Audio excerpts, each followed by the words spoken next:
Hey everyone, welcome to another episode of Classical in Color. My name is Sean, and today we're going to talk about breaking the ice with sheet music and sight reading. Stick around.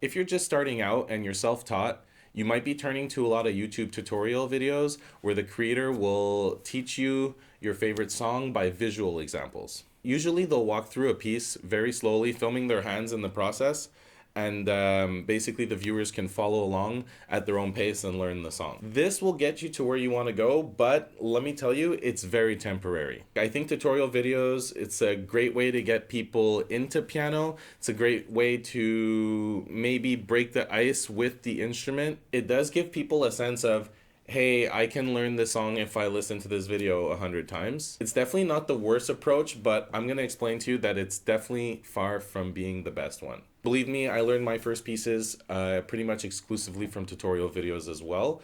So I basically came from that area years ago, and I think it's great to talk about it because if you're in that spot now, then maybe you'll benefit from these tips. So with that said, there's eventually the dead end. You'll soon realize that it takes a long time learning pieces because you'll be spending most of your time clicking through the tutorial video. Muscle memory and rhythm also build slower as you have no written music to follow and repeat effectively. The problem here is that even if you do end up learning your first few songs with YouTube tutorials, you may end up getting bored of the process, and then the scary part is you may end up giving up completely, which is not what we want, right? Look, the issue with most beginners is that sheet music and sight reading is scary. It seems a bit scary when you're brand new to it. It's always going to be more of a challenge in the beginning, but then you'll improve exponentially over time. With that said, I have some tips and tricks to get you started on your sight reading journey. First tip,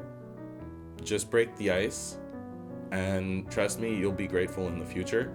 You just need to break the ice, get out there, start getting uncomfortable. I would suggest starting with music in C major or A minor, just to maybe have less things to worry about in the beginning while you're just starting out reading the music. Tip one is also going to be broken down into subcategories because if you're going to be starting to learn music and playing from the sheets, there's a few other things that you're going to want to be practicing at the same time. So sub tips for tip one: practice the hand etudes for 15 minutes per session. I'll do a video on the hand etudes. Chords, scales, and arpeggios for 15 minutes a session. And then for the rest of your session, you can basically practice whatever you want. The key here is the exercises that you're going to do, the hand exercise, as well as the scales, chords, and arpeggio exercises. This is going to build like basic strength, basic dexterity in your fingers.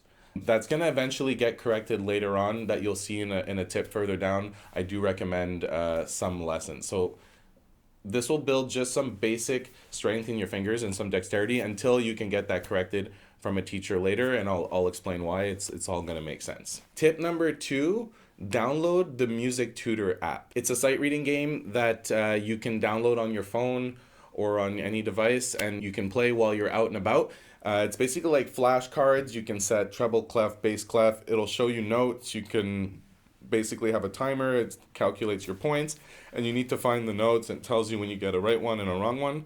And it's kind of set up in like a fun and intuitive way. It's kind of easy to get hooked. That helped me tremendously actually in the beginning, because then you get to like practice the note in this game, whereas just being exposed to sight reading when you're sitting on the piano, so it just gives you more time to practice during your days. I assure you, if you can play this just 15 minutes a day, you'll start seeing serious results after maybe just 6 months. That's true. Third tip, it's a bit like tip two: keep up Music Tutor. Don't worry, this video is not sponsored by Music Tutor. It's just it's an app that I used. Maybe there's different apps that have come out since then. It's been a few years now, so like I'm not sure the latest ones, but any app where you can learn the notes on the staffs for both clefs, including ledger lines, that's what you're going to want to be going for. Keep up Music Tutor app until you have all the notes memorized for both clefs, and make sure that you can recognize the notes quickly. Depending on how much you practice, this can take anywhere between 6 months to a year. You gotta wanna put in the work. Fourth tip, note this tip can be started at the same time as tips 1 through 3 basically. Learn about rhythm and time signatures. Fifth tip, key signatures. And there's this trick that I still use to this day. Honestly, it's not proven, so you can let me know if I'm crazy or if it actually works for anyone.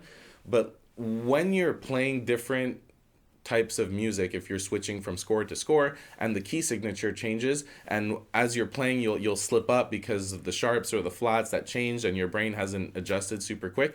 One trick that works for me is when you grab the new score, you'll see what the key is, you'll see where your sharps and where your flats are. Play your sharps or flats on the piano and say them out loud, and do that a few times.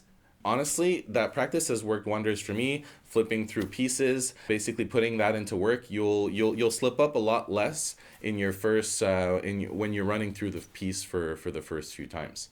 But again, like I said, it's not a proven method, so let me know if it works for you or if it's complete crap, basically. So now the sixth tip is invest in a few lessons, but only invest in lessons after completing tips 1 through 5. I'll explain that in just a second. Tip number 7, invest in an acoustic piano. If it's like in your budget, if you have a home where the noise factor is not an issue. If you've been learning with an electronic keyboard from tips 1 through 6, then I would definitely recommend stepping up and getting an acoustic piano at some point before going too far in your learning and having to take steps back once you do make the step towards an acoustic piano. So just more on tip 6 regarding taking some lessons, but only after completing tips 1 through 5. I'm personally a very strong advocate of taking lessons and seeing a teacher and working with a teacher. I think it's great, but I would not start from scratch with lessons, and I'll explain why. First, lessons are expensive. A good teacher is going to run you anywhere between $40 and $50 an hour. And look, I'm not trying to degrade the trade by any means, but I'm just here to optimize your learning and to help you save some money along the way if it's possible, right? I can tell you firsthand that if you omit tips 1 through 5 and you jump into $50 an hour lessons, you'll end up spending hundreds of dollars just learning the notes on the clef. If you can afford it, go for it. But if you want to optimize your learning and your finances, I would highly suggest going through these first tips on your own.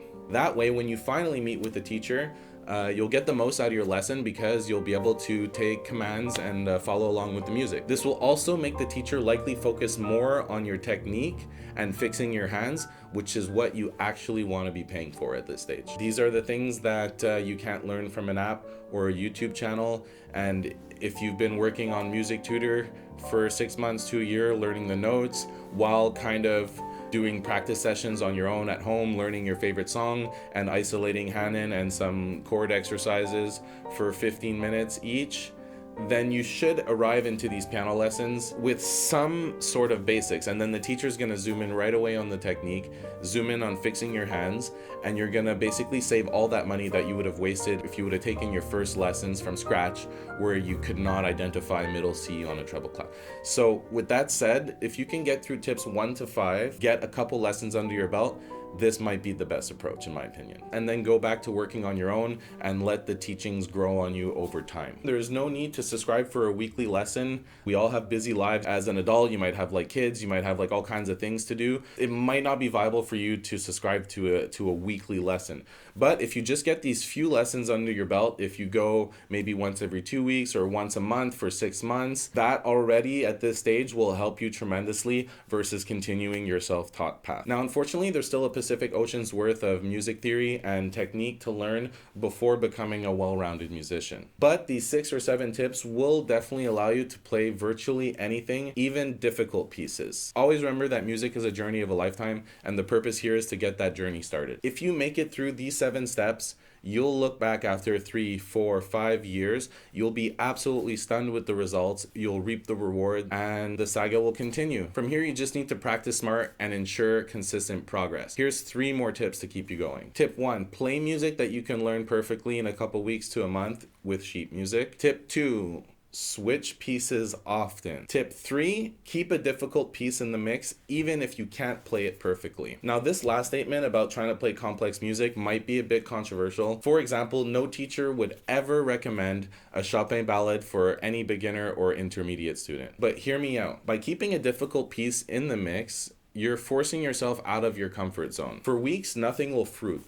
But at some point, your hands will start to play the impossible music. The point here isn't to get it sounding like Evgeny Kissin or Christian Zimmerman. If you hit all the notes before your brain can actually understand what's going on, after a while, you will begin to discover things that you could not discover from listening to a recording only. What will happen over time is your musicality understanding will grow faster, and your ability to process complex music will become more efficient. By raising this upper bar, your bottom line will follow. The key here is to stack this practice along with the routine of playing easier pieces that are in your range. This will keep you balanced and it'll help you avoid a plateau in your progress. The second bonus to keeping a difficult piece in the mix is the complex music will have you working on many different techniques all at once, and it will have you switching gears often. You'll end up working on your jumps, your runs, octave work, polyrhythms, basically a whole slew of things that your teacher would tell you to stay away from. So with all that said, the last and most important tip is going to be consistency. Be consistent with your practice. Even if you can only practice for 15 minutes a day, make sure it's every day. You will see progress after 3 to 6 months. You'll look back after 1, 2, 3 years completely stunned, trust me. All right, so that's a wrap on this episode of Classical in Color. Let me know your level, how often you practice, and what you thought of these tips. Feel free to share some of your habits and practice exercises in the comments below. If you like the content that you're seeing on this channel, please like this video and subscribe to the channel. We're just starting out, but it's going to be a lot of fun. Stick around.